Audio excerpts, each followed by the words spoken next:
This is the panel place, yes. And you can see that, let me hold this. There's 4 holes.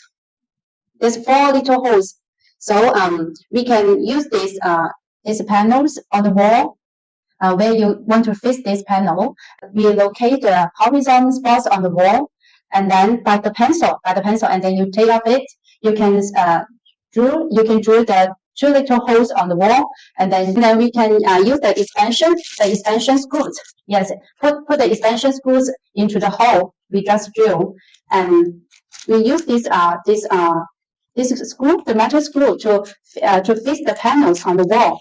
Yes, yeah. And after that we have these two screws strengthening out, and then we put the base, and also have 2 holes on the base, and put these 2 holes to aim at these 2 screws, and then we use the caps to tighten it. Yes, to tighten the screw.